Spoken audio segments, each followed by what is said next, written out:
Hello everyone, my name is TheMadScorpyon and welcome back to This Week in Destiny. So, right off the top, there is quite a few topics to go through, so it's probably going to be a bit of a longer one. I'll still do my usual best to keep it as short as possible, but starting off with Into the Light number 3. So, some of the things they talked about was the return of some well-loved exotic missions from the past, of course being the Whisper, which gave Whisper of the Worm, and 0 Hour, which gave Outbreak Perfected.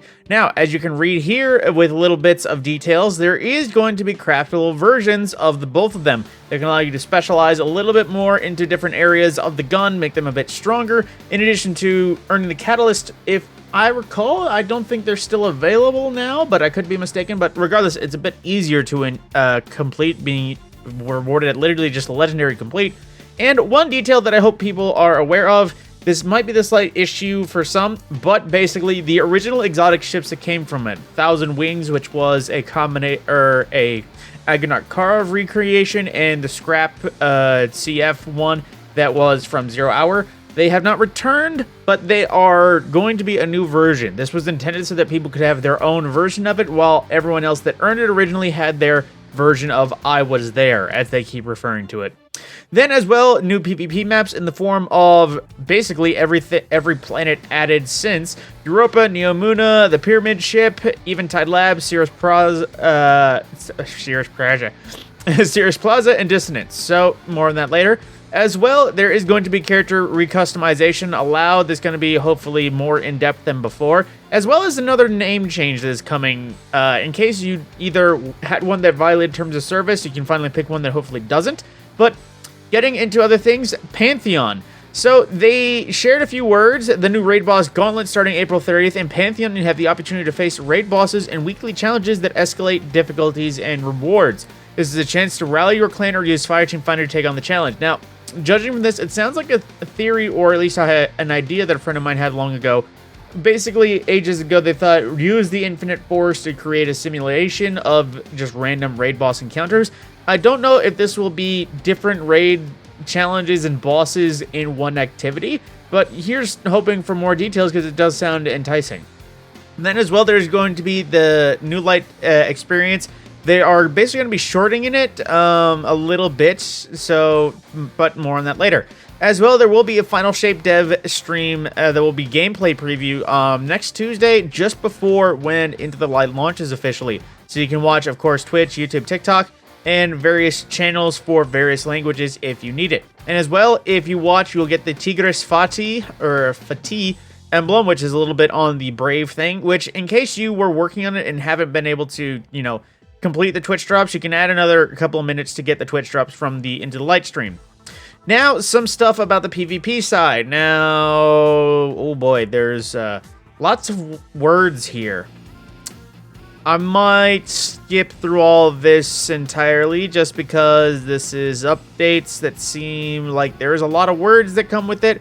So, if you're curious about PvP, I'm just going to scroll by it. But, it is there for you if you want.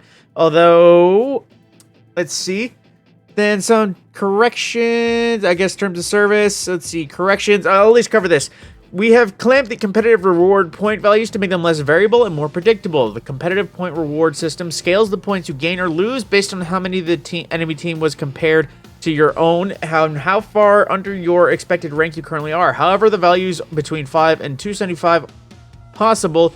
Reward amounts often felt random. We have reduced the possible variances to 50 and 200. Which should make them fewer games, reward value, let's see. And the post-game trials weapons rewards now grant only the weekly weapon, for example. If the weekly adept is a summoner, all post-game jobs will also be the summoner to make it easier for people to target farm.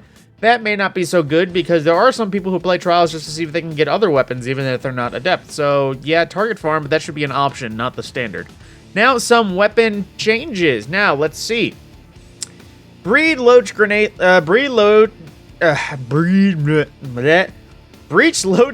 launchers. Let's see. They increased impact damage by 40%. This works out roughly a 50% damage buff, though total damage varies depending on the blast radius, and reduced disorienting grenade radii, both damage and disorienting, by 15%. So I guess with that point, they're trying to make it so that the reliance on blinding nades aren't there. Then they increase lightweight bow base damage by 6%. Lay Monarch and Wish Ender are not affected by this change. Wish Ender is a lightweight. Considering its draw time, it should be its own aggressive bow category, but you know. Precision frame auto rifles, aka the 450 vertical frame, reduced base damage by 5%. I guess hopefully that's Crucible only, because I kind of like those rifles. Precision and adaptive frame hand cannons need a small tweak in their forgiveness. Hand cannons on precision hand cannons can 2 crit, 2 body, low resilience guardians again, and more easily get 3 critical hits with damage boosts, increasing base damage by 6%. And adaptive frame hand cannons have increased range cushion for the 3-tap. Have offset their damage reduction from explosive payload to allow them to 3-tap guardians of any resilience within optimal range, increasing body shot damage by 1% and crit hit damage by 4%. Rapid fire pulse rifles have increased body shot damage by 3.5% and increased crit damage by 1%.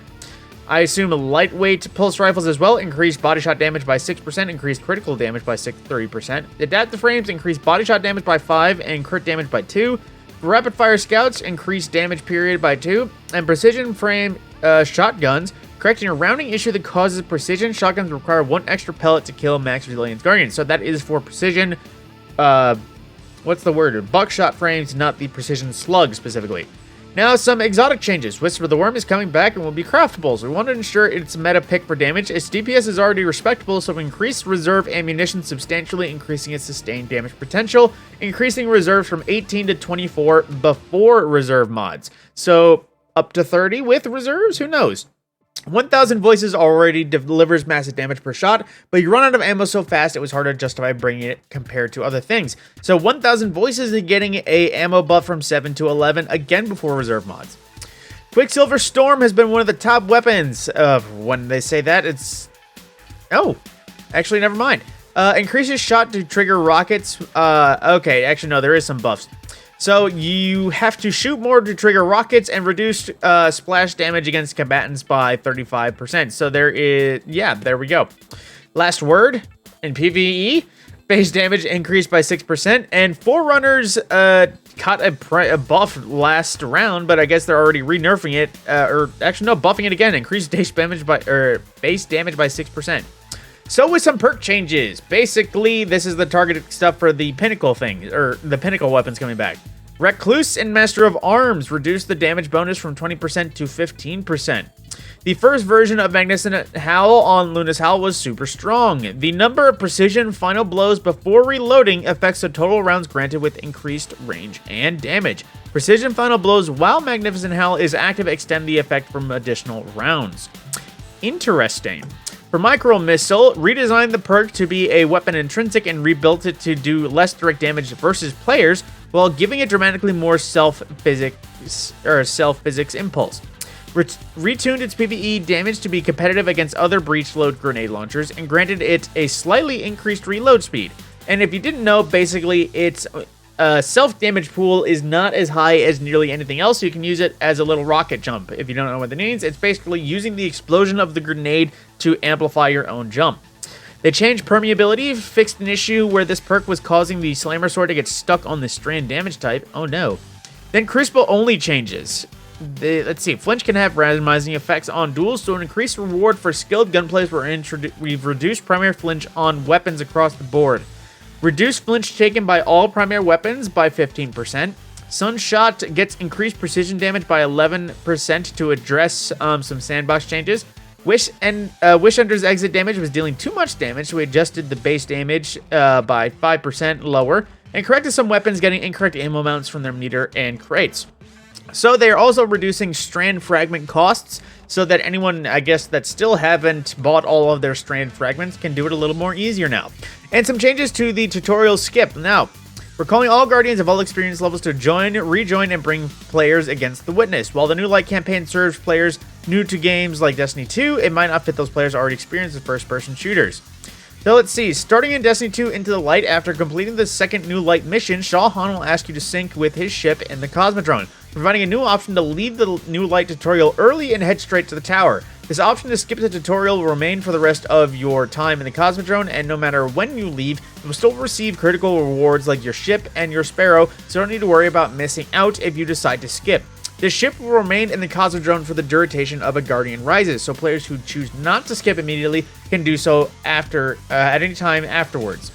So there you go. In case you wanted to just play, if you knew how it works entirely or just didn't want to finish the tutorial, there is options. As well, tools for new light.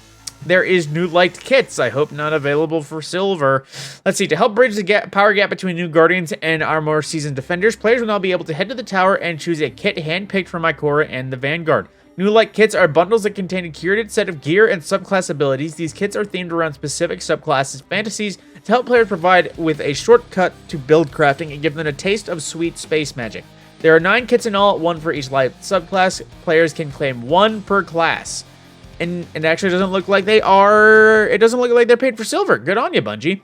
Each light kit will contain 2 legendary weapons, an exotic weapon, 4 rare armor pieces, and a legendary class item, and subclass abilities such as aspects and fragments. And additionally, new light kits will also grant players a short quest that when completed will grant them a piece of exotic armor. New light kits will be able to all players, so whether you're new light looking to gear up, a returning player looking to step into a modern sandbox, or a veteran looking to jumpstart a new character, Ikora will help you prepare.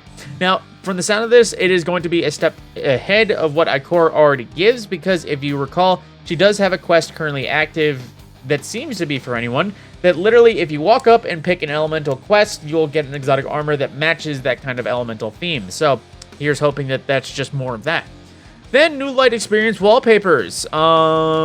A variety of original sand or subclass logos for every class. There, I guess. And then the updating the default chat experience. Let's see. With Destiny 2 Into Light, we're making some changes to the default chat experience to allow players to connect with other players more easily by creating a more social experience. On the 9th, we'll be updating text chat to auto-join chat channels by default. When you log in, you'll immediately see other players chatting in-game and can jump right into the conversation. Players will also default to auto-join voice chat when in Fireteam or a lobby. Voice chat for local and team channels will be set off by default. I'm not going to lie, in all of my history of Destiny, I've never seen anyone in public channels. So this might be a good change, because now people might be aware there are public channels. As a part of this update, we'll also be updating our text chat filter language filtering rules. We'll continue to monitor their and audit their performance for more info. There is that. Some players may see chat off by default after the update. This is intentional for younger players. For more information, please visit our date of birth requirements, in case you didn't already know about that. If you'd like to see options to have your account or change available settings, you can have your settings and go into social tab and blah, blah, blah. Iron Banner is back. Moving on, the Onslaught Legendary Challenge. So, some details regarding the higher difficulty mode. With the release of Destiny 2 Into the Light on April 1st comes the new PvE wave-based defense activity Onslaught. To celebrate the release, we're looking forward to Guardians, who are among the first to come to this mode on its highest difficulty, given a Bungie reward that is a 7-inch mini replica of Shax's helmet. So, let's see if you, in the first... when the update goes live, the first 3 fire chiefs to complete all 50 waves will receive that per fire team, and hopefully people will be able to buy it on their own otherwise, because some people have to work when this goes live, and it seems scummy to give it away to the first people there. But regardless, the player support report, as usual, what's broken.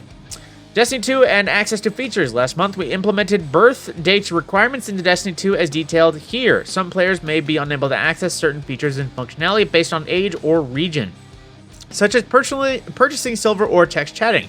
Players need to correct their information, can submit a help ticket for review. Some known issues. Gilding the Guardian Games title champ does not alter the gilded counter. Season of the Wish versions of Jamie City weapons are not dropping the Burnished and Blue Ship Dreams shader. And the Last Rite Scout Rifle uses the same visual appearance as the Prophet Scout Rifle. For the full list of issues, as always, there's the known issue articles, and submit them to the help forum if you have your own. Then we have a Small Bethune, which that's, I guess, yeah, that is how you say it, for a bit of an art. And I guess somebody giving their cat Mountaintop. But, like I said, that was a little bit longer than usual, but at the same time, you know, it is TWABs that incorporate changes to the sandbox. They're usually always this long. In addition, that is with skipping all of those words regarding Crucible. So with that, that is This Week in Destiny. And when they said more on Pantheon in the TWID, I expected more than just repeating what they said in Into the Light. Hopefully more on next week's TWID. But, like I said, my name is TheMadScorpyon, and thank you for watching.